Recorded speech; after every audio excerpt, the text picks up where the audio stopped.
풍토주의 건축. 그러니까 각 나라마다 다 풍토주의 건축을 보면 아주 뚜렷하게 특징이 나타나요. 볼까요? 에스키모. 되게 추운 지역이죠. 우리가 집을 이렇게 짓는 거하고 집을 똑같은 최적으로 이렇게 짓는 거하고 해보면 동일한 최적 대비 외피 면적을 보면 이게 외피 면적이 훨씬 더 작습니다. 즉 밖으로 연손실할 때 면적이 크면 클수록 많이 손실되겠죠. 그죠? 살다 보니까 동그랗게 짓는 게 외피 면적을 축소해서 실내에서 열 손실이 더 적다라는 걸 알게 된 거예요. 그래서 이 그루의 집들 보면 이렇게 짓죠. 그죠? 여기 있는 집의 형태들을 보면 특이하게도 남측은 전부 다 창이 나 있어요. 이렇게. 북측은 거의 창이 없을 정도로 최소화시켰어요. 살다 보니까 해가 이런 식으로 져서 남측으로는 해가 직접 들어오지만 북측으로는 해가 안 비쳐가지고 열 손실만 하더라. 그래서 우리가 집을 지을 때는 남측에 창을 많이 만들고 북측은 창을 없게 하자. 이런 것도 건물을 디자인하면서 알게 된 노하우라는 거죠. 땅속에다 집을 지으니까 열 손실이 되게 적고 온도 변화도 되게 적고 그러더라. 그래서 이렇게 봉토를 해서 어스웜 형태로 땅속에다 반죽 집을 묻혀서 짓는 건축도 개발하게 된 거예요. 중동 지역에 가보면 낮에는 사막 지역이 엄청 더워요. 50도까지만 올라가. 햇빛이 너무 쨍쨍 내리쬐가지고. 근데 밤에는 엄청 추워요. 영하로 내려가. 그러니까 건물을 지을 때 이렇게 서멀 매스가 큰, 연용량이 큰, 그러니까 예를 들면 양은 냄비하고 보통 돌솥을 얘기하는데 열을 잘 저장할 수 있는 돌과 같은 이런 것들로 건물을 져놓으면 밤에 영하로 떨어지는 기간 동안에 열을 많이 뺏겨가지고 건물을 충분히 냉각시켜요. 쿨다운 시켜. 그리고 나면 낮에 햇빛이 비치더라도 이 냉기를 가지고 한동안 차갑게 살 수가 있겠죠. 그죠? 그래서 이렇게 연용량이 큰 건물로 집을 져놓으면 주야 간의 온도차가 큰 건물에서는 냉방, 난방, 냉방을 어느 정도 자연적으로 할 수 있는 형태가 되더라는 거죠. 이런 형태들이 많아요. 창도 적고. 그다음 우리나라 볼까요? 우리나라처럼 이전에 저기 봐봐요. 그 동남아시아에 가봐요. 동남아시아에 가면 전부 이런 뜬 구조로 돼 있어. 왜? 그리고 지붕을 보면 독특하게 지붕이 이렇게 이중 구조로 돼 있어요. 그리고 여기 틈이 나 있어 이렇게. 이게 나중에 배우겠지만 벤츄리 구조, 벤츄리 구조나 스택 이펙트를 통해서 상승된 공기가 빠져나가면서 바람을 자연적으로 유도시켜서 더 통풍이 잘 되게 함으로써 또 맞통풍이 되게 함으로써 자연 냉방을 하게 건물들을 다 짓는다는 거죠. 결국 여기 보면 다 그 지역 재료들을 써서 그 지역 기후 목적에 맞게 그 지역에 대응하는, 나중은 사실 대응이 아니라 그 지역에 순응하는 거죠. 그 지역의 기후에 순응하도록 건축물을 지어와서 독특한 그 지역의 건축 문화를 만들었다는 겁니다. 우리나라 볼까요? 우리나라는 기와집 또는 초가집이죠. 하지만 기와집과 초가집보다 더 독특한 우리나라만의 정말 탁월한 우리 선조들의 머리가 진짜 비상한 대표적인 버네큘러 아키텍처의 하나 시스템이 뭐냐라고 한다면 온도를 넣을 수 있습니다. 초가집은 농사 짓고 나면 지붕에다 이런 거 얹으니까 단열 성능이 좋더라. 단열이라는 것은 나중에 배우겠지만 공기를 잡아놓는 거예요. 공기층을 잡아놓는 거거든요. 그러니까 이 볏짚 사이에 공기가 잡혀 있으니까 이게 단열재 역할을 해가지고 따뜻해지는 거야. 대청마루도 우리가 대청마루를 왜 만들었느냐? 이거 여름철에 엄청난 맞동풍 효과를 가져오는 거예요. 이렇게. 뭐 그런 건 원리를 다 알 수 있어요. 하지만 이 온돌이라는 것은 정말 대단한 쾌적한 난방 시스템이라는 거죠. 정말 우리 선조들의 이 지혜가 너무너무 감탄스러울 정도예요. 서구 유럽에서도 요즘 부자들은, 미국이나 유럽 쪽에서도 부자들은 가장 고급 난방으로 집에 가보면 다 어떤 난방식을 택해? 온돌 방식, 플로어 히팅, 바닥 난방 방식을 한다는 거죠. 복사 난방. 보면 온돌의 구조는 이렇게 돼 있죠. 보통 보면 우리가 아궁이라고 하는 데 있어요. 여기서 불을 지펴요. 그래서 여기서 취사를 하죠. 밥을 취사를 하죠. 근데 여기서 버려지는 열기가 너무 아까워. 그런데 이 이전에 이런 초가집에 우리가 가보면 어떤 문제가 있느냐? 잔뜩 화롯불에다가 열기를 가해가지고 방에 공기를 데펴놨어. 근데 이런 초가집에 이런 문 보세요. 얼마나 외풍이 심해. 바람이 그냥 황소라니 왔다 갔다 하잖아. 그지? 기껏 데펴놨는데 손님이 찾아와가지고 문 한번 탁 여니까 바람 슉 불어가지고 이 안에 있던 열기가 다 빠져나가 버리는 거야. 그러니까 따뜻할 수가 없는 거지. 이게 우리 선조들이 보기에 야 이거 안 되겠다. 우리나라 지역의 이 건축 구조 가지고서는 도저히 집을 따뜻하게 할 수가 없다. 단열도 잘 하기가 힘들고 기밀하게 하기도 힘들다. 그러니까 차라리 열기를 잘 뺏기지 않게 열기를 오래 가질 수 있는 방법을 쓰자. 그건 뭐냐? 공기보다 한 3000배 정도 더 열을 잘 저장할 수 있는 열을 잘 저장하는 물질에다가 열기를 보존하자. 차라리 개를 덮이자. 공기를 덮이지 말고 돌을 덮이자. 해서 바닥에다 돌을 깐 거야 이렇게. 구두를 깐 거죠. 그리고 돌을 직접 가열하는 거야. 근데 그 가열하는 방식이 기가 막히죠. 아궁이에다가 취사를 하게 되면 열기가 오죠. 그럼 이 열기가 어디 빠져나가야 될 거 아니야 이렇게. 그냥 굴뚝으로 빠져나가게 하는 게 아니라 이 굴뚝을 여기다 두고 자, 뜨거워진 공기는 상승해서 밖으로 나갈 거 아니에요. 그죠? 여기서 공기를 땡기는 거예요. 얘가. 뜨거워진 공기 상승하니까. 그래서 여기 열기를 넣으면 이 열기가 쭉 빨려서 빠져가지고 이렇게 빠져나가는 동안이야. 근데 이 빠져나가는 동안에 여기 보는 것처럼 이렇게 열기가 빠져나갈 수 있는 길을 만들어준 거예요. 이렇게 사이사이로. 즉 구들과 요 지나가는 고래라는 거를 개발을 해가지고 이 열기를 잘 배분시켜서 여기로 빠져나가게 함으로써 이 바닥판 자체를 데펴놔버린 거야. 그러니까 문을 뭐 수십 번 열었다 닫았다 해도 이 바닥이 뜨거우니까 잘 식지를 않는 거야. 우리 전통적으로 한옥이나 이런 온돌에 가보면 머리는 되게 춥죠? 시원하죠? 그러니까 뭐 공부도 잘 돼. 집중이 잘 돼. 하지만 공댕이는 우리가 막 지져가지고 뜨끈뜨끈 막 탈 정도죠. 장판이 탈 정도죠. 그죠? 그래서 여기를 구조체를 난방을 하는 방식. 훨씬 더 쾌적해요. 우리가 일본이나 미국에 가보면 첫 번째 여행 갔을 때 첫 번째 느끼는 게 뭐냐? 밤에 잠을 못 자. 왜? 공기가 너무 건조한 거야. 숨을 잘 못 쉬어. 밤에 잠이 안 와. 공기가 뜨거우니까. 하지만 우리나라에서 잠을 잘 때는 어때요? 우리가 바닥 난방에서 잠을 잘 때 공기 온도가 그렇게 높질 않아. 벽체가 복사 온도로 나를 따뜻하게 해주는 거고. 그 정도로 탁월한 난방 방식. 자, 이거 어디서 나왔냐? 결국 우리나라 주변에 있는 초가나 이런 나무 가지고 집을 지으니까 부실할 수밖에 없거든.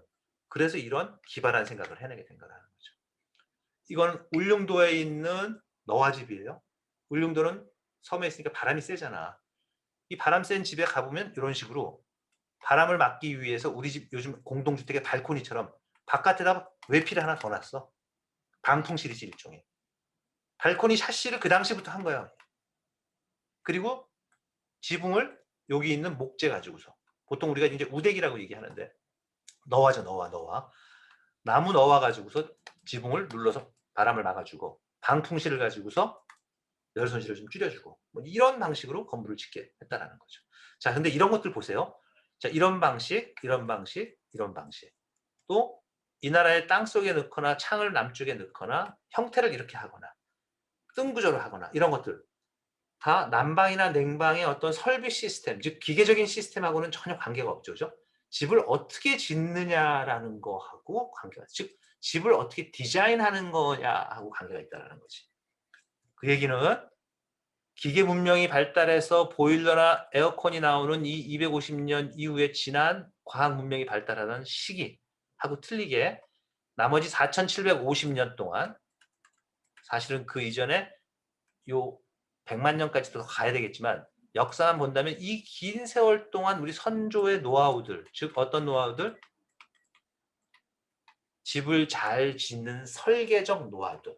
기계적인 설비적인 의존이 아니라 설계를 잘하는, 즉 별로 돈 들이지 않고 집만 잘 지어도 보다 따뜻하게 보다 시원하게 살 수 있는 그런 노하우들 가지고 집을 지어왔다는 거죠. 이런 걸 우리가 통칭해서 뭐라 그러냐? 패시브라고 합니다. 그에 반해서 요 250년 동안은 뭐냐? 우리가 기계 설비를 다 개발해가지고 강제적으로 이 기계 설비에 의해서 냉난방을 해가지고 건물을 따뜻하게 한 거거든. 돈도 많이 들어. 그리고 에너지도 많이 먹어. 이런 걸 우리가 뭐라 그러냐? 액티브라고 합니다. 요거를 자연형, 요거를 설비형이라고 합니다. 자, 패시브하고 액티브 여러분들 많이 보던 단어예요. 어디서 봤을까요? 고등학교 때? 영어 시간에 수동태, 능동태. 수동태, 능동태. 말 그대로 능동은 되게 액티브한 거. 내가 주도적으로 막 활발하게 뭘 하는 거고 강제적으로 뭘 하는 거고 패시브는 되게 좀 피해 다니면서 주저주저 하면서 뭐 그런 거예요.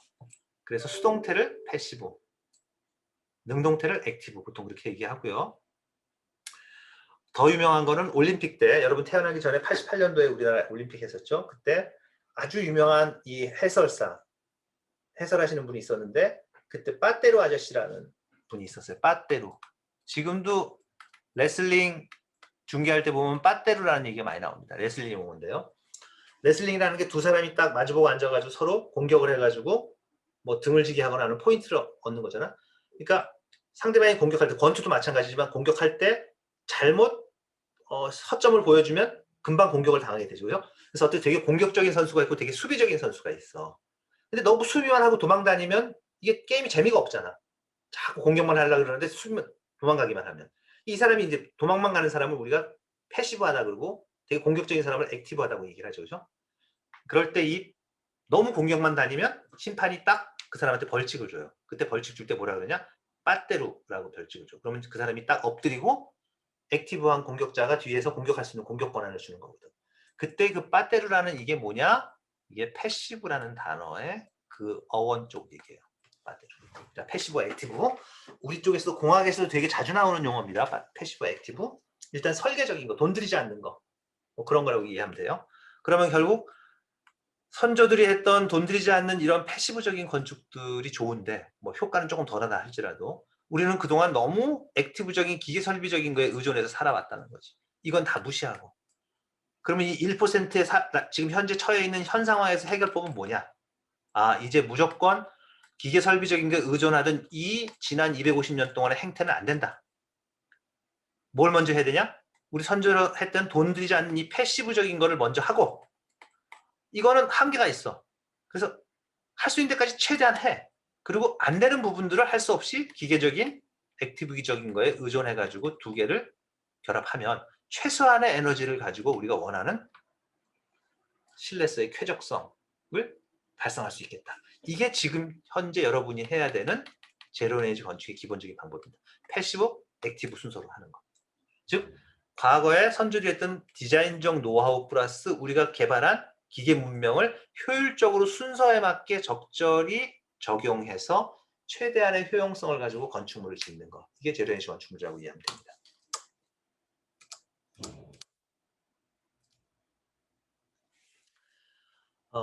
이거는 미국의 건축물에 대한 주택이 어떻게 변화하였는가에 대한 건데 그냥 짧게 보겠습니다.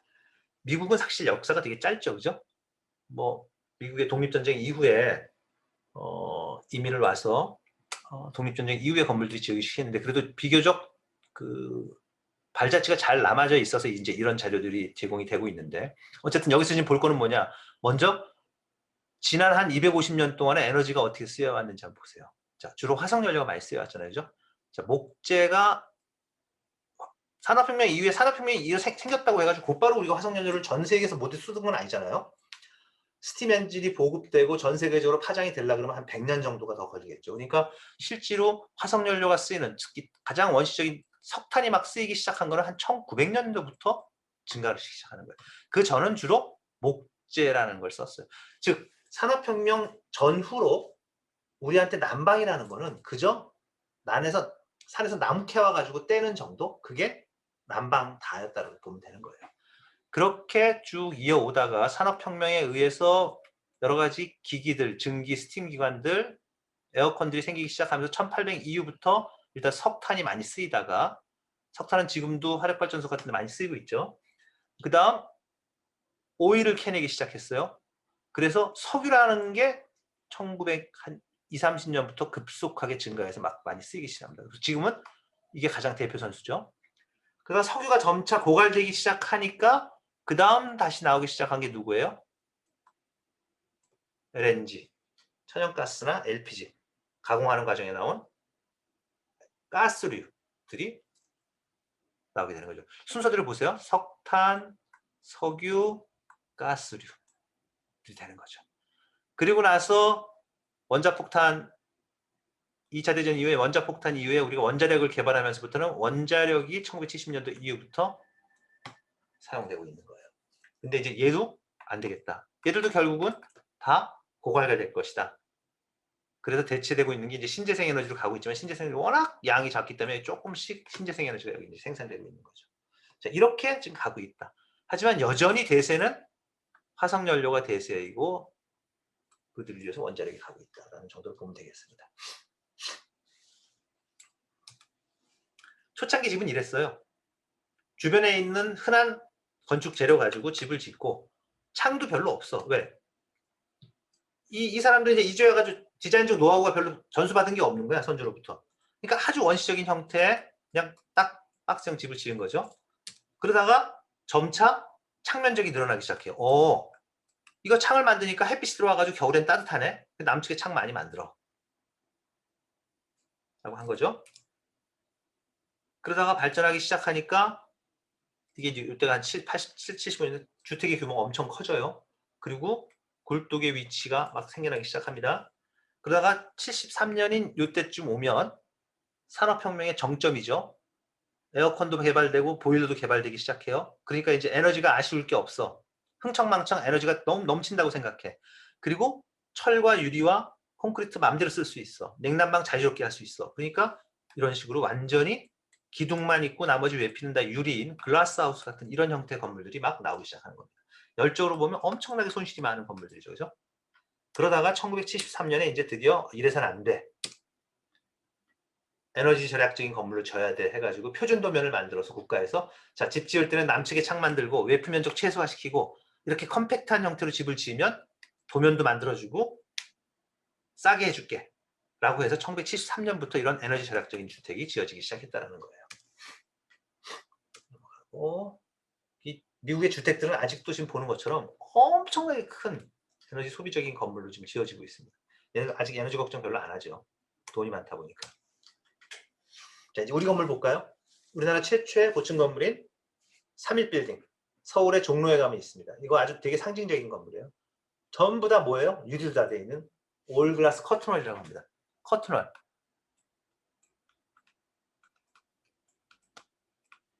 커튼월 구조라는 얘기를 많이 들을 거예요. 커튼월이란 뭐냐?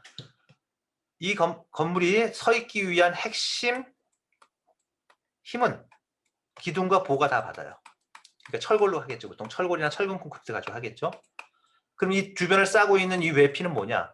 우리 아파트 같은 경우는 조적식으로 지으면 조적이 힘을 받고 콘크리트는 콘크리트가 힘을 받잖아요.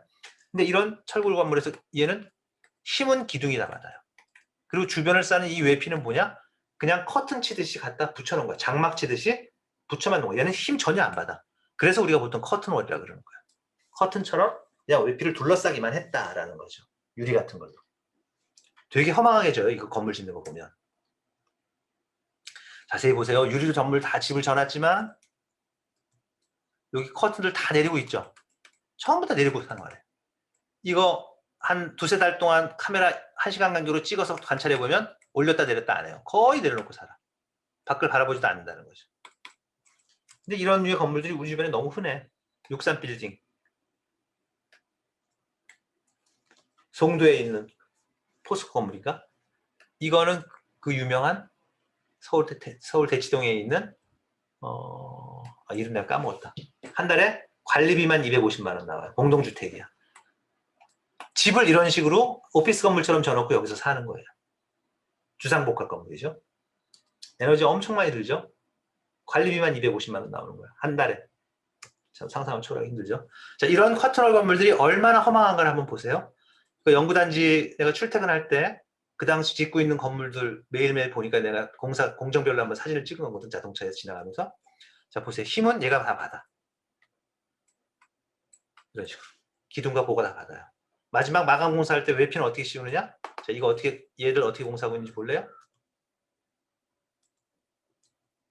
그냥 크레인으로 갔다가, 지금 여기 있나? 이렇게 독립된 요 모듈을 공장에서 만들어서 크레인으로 갖다 그냥 거는 거야. 앵커 딱 해가지고 앵커로 딱 고정시키면 갖다 그냥 붙이는 것 뿐이야. 아무것도 없어. 그러니까 이 헝한 여기에 유리만 갖다 한번 쑥 둘러놓은 말 그대로 커튼월 건물의 전형이라는 거죠. 이렇게. 겉으로 봐서는 되게 뭔가 컴팩트하게 안에 뭔가 열이 안 흐를 것 같지만 이거 그냥 유리 한 장으로 다 슬쩍 둘러놓은 건물이라고 보면 되는 거예요.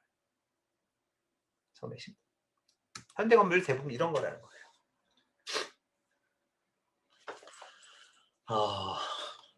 되게 복잡한 표 같죠, 그죠? 하지만 이미 여러분한테 다 설명했던 거예요. 여러분이 정리가 안 된 사람들만 한번 표를 자세히 뜯어보면서 정리해보면 되고, 나는 되게 간략하게 설명을 할게요. 아까 73년부터 우리가 50년 동안 우리 에너지 이슈가 이렇게 심각한 상황까지 왔다 그랬잖아요. 일단 우리나라의 국가 정책 변화를 봐야 되겠죠. 그러려 그러면 에너지 문제가 이슈가 된 교토의정서 이후에 이명박 정부 때 탄소경제 시대라고 들어가기 시작했어요. 그리고 아니죠. 그렇죠. 그 다음 박근혜 정부 때 창조경제 시대가 들어왔고, 문재인 정부 때 선제적 4차 혁명 시대가 들어왔습니다. 전부 다 저탄소 녹색 성장, 창조경제 때 박근혜 정부 때도 저탄소 녹색 성장을 이어받았습니다. 그리고 지금 현재 문재인 정부에서도 지금 보면 탈원전을 하면서 신재생 에너지를 확대시키고 에너지 수요 관리를 해서 에너지에 전부 중점을 두고 있는 겁니다. 최근 20년 동안, 한 25년 동안, 그러니까 15년 동안에 모든 정부의 첫 번째 캐치프레이스는 탄소와 에너지 문제가 가장 핵심적인 이슈였다는 거죠. 그런데 그 전에 정부들을 보면 지금 보는 것처럼 IT, NT, BT, ET, CT, ST 뭐 이런 것들 중에 하나를 캐치프레이스로 내걸어요. 예를 들면 IT.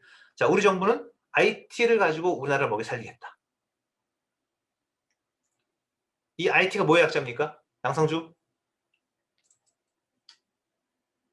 IT. 우리 예. 맨날 IT 하잖아. 무슨 IT 뭐의 약자지?